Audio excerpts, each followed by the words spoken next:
یہودی اور بنی اسرائیل، کیا ان دونوں الفاظ کا ایک ہی مطلب ہے؟ نہیں، بلکہ یہ ایک بہت بڑی غلطی ہے جو روزانہ ہم سب ہی کر رہے ہیں، کیونکہ یہودی اور بنی اسرائیل ان دونوں الفاظ میں بہت بڑا فرق ہے۔ آج سے 4000 سال پہلے ابراہیم علیہ السلام فلسطین، جسے اس زمانے میں کنعان کہا جاتا تھا، ادھر پہلی بار آباد ہوئے، جدھر ابراہیم علیہ السلام کے 2 بیٹے ہوئے، اسماعیل اور اسحاق۔ تورات میں اللہ نے ابراہیم علیہ السلام کے دونوں بیٹوں سے وعدہ کیا تھا کہ میں تم دونوں کو عظیم قومیں بناؤں گا اور تم دونوں کی اولاد تعداد میں زیادہ ہوگی۔ اسماعیل علیہ السلام فلسطین کو چھوڑ کر عرب مکہ میں آباد ہوئے، لیکن اسحاق علیہ السلام اپنے والد کے ساتھ فلسطین میں ہی رہے۔ پھر اسحاق علیہ السلام کے ایک بیٹے کا نام یعقوب تھا، جسے اسرائیل کے نام سے بھی جانا جاتا تھا۔ یعقوب علیہ السلام کے 12 بیٹے تھے، لیکن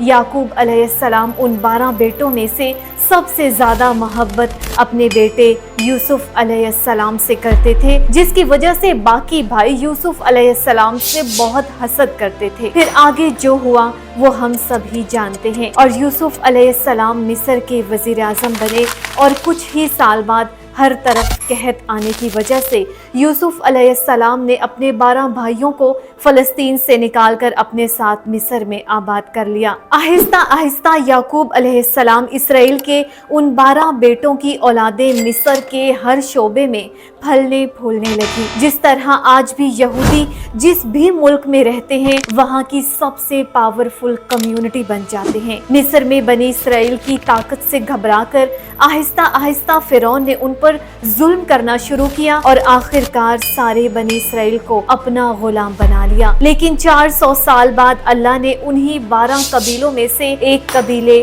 لیوی کی اولاد میں سے ایک کو چنا، جس کا نام تھا موسیٰ علیہ السلام، جنہوں نے بنی اسرائیل کے 12 قبیلوں کو فرعون کی غلامی سے آزاد کر دیا، اور ان ساروں کو اپنے ساتھ فلسطین کی طرف لے گئے۔ اور اللہ کے حکم سے موسیٰ علیہ السلام نے بنی اسرائیل سے کہا کہ فلسطین پر حملہ کرو، لیکن بنی اسرائیل نے جواب دیا کہ آپ اور آپ کا رب جا کر لڑے، ہم ان سے لڑ نہیں سکتے۔ اور یہ اتنی سخت بات انہوں نے اس لیے کی کیونکہ موسیٰ علیہ السلام کی فوج میں اس وقت جتنے بھی بنی اسرائیل کے لوگ تھے، وہ بچپن سے ہی فرعون کی غلامی میں بڑے ہوئے تھے، جس کی وجہ سے ان کا جسم ہی نہیں بلکہ ان کی سوچ بھی غلاموں جیسی بن گئی تھی۔ پھر اللہ نے 40 سال تک انہیں اس صحرا میں رہنے کی سزا دی۔ 40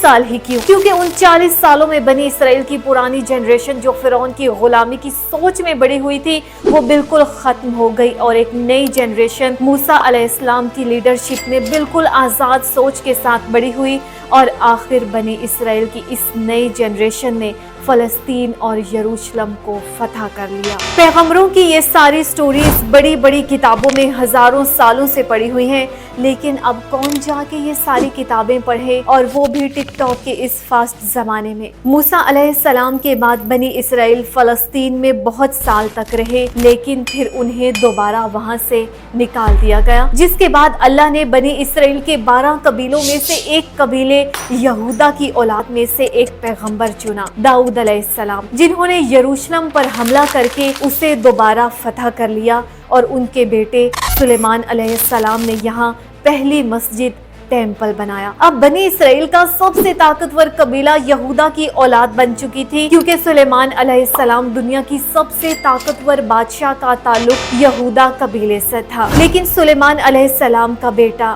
رہوبوم اپنے والد کی طرح جینیس نہیں تھا، جس کی وجہ سے یہودیوں کے ان 12 قبیلوں کے آپس میں بہت سخت لڑائی شروع ہو گئی، اور آخر سلیمان علیہ السلام کی یہ عظیم سلطنت 2 ٹکڑوں میں بٹ گئی۔ بنی اسرائیل کے 10 قبیلوں نے اپنے آپ کو یہودا قبیلے سے آزاد کر دیا، اور ایک نئی ایمپائر بنائی، دا کنگڈم آف اسرائیل۔ اور صرف 2 قبیلے یہودا اور بنیامین اپنی جگہوں پر ہی رہے۔ بنی اسرائیل کے انہی لڑائیوں کی وجہ سے اللہ نے ان پر عذاب نازل کیا، نیو اسیرین ایمپائر کی شکل میں، جنہوں نے سیریا سے فلسطین پر حملہ کیا اور کنگڈم آف اسرائیل کے ان 10 قبیلوں پر قبضہ کر لیا، اور بنی اسرائیل کے سارے کنگڈم کو بالکل تباہ کر دیا، جس کی وجہ سے بنی اسرائیل کے 10 قبیلے اپنی جان بچا کر فلسطین سے ہر طرف بھاگ گئے۔ اس کے بعد اسیرین امپائر نے سلیمان علیہ السلام کی سلطنت یہودا قبیلے پر بھی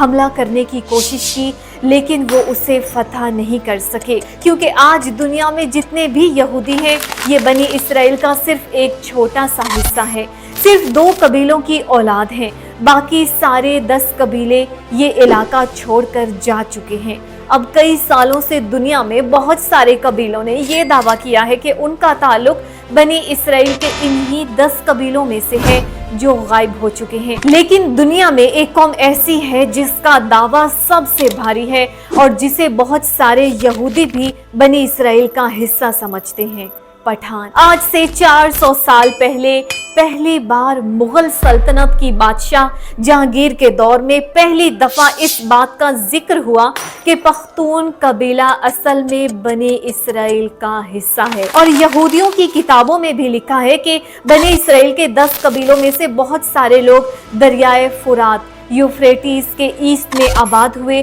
اور بہت سارے یہودی اسکالرز یہ بھی مانتے ہیں کہ پختون قبیلوں کا طرز زندگی پختون ولی بالکل یہودیوں سے ملتا جلتا ہے، لیکن یہ بات سائنٹیفک طور پر ثابت نہیں ہے۔ اس پر بھی ایک پوری ویڈیو بنائیں گے، تو سبسکرائب۔ ایران کے ایک بہت ہی نیک بادشاہ نے یہودیوں کو غلامی سے نکال کر واپس فلسطین میں آباد کیا، اور اس ٹیمپل کو بھی دوبارہ بنایا جو سلیمان علیہ السلام نے بنایا تھا۔ لیکن 600 سال بعد ایک بار پھر رومن سلطنت نے اس ٹیمپل کو دوبارہ تباہ کر دیا، اور آج تک یہ ٹیمپل دوبارہ نہیں بن سکا، اور آج اس ٹیمپل کی صرف ایک دیوار باقی ہے، جس کی وجہ سے پوری دنیا سے یہودی یہاں عبادت کرنے کے لیے آتے ہیں، اور یہ دیوار ایسی ہے جیسے مسلمانوں کے لیے کعبہ۔ لیکن اب سوال یہ ہے کہ یہودی اتنے پیسے اور اتنی طاقت کے باوجود اس ٹیمپل کو دوبارہ بنا کیوں نہیں رہے؟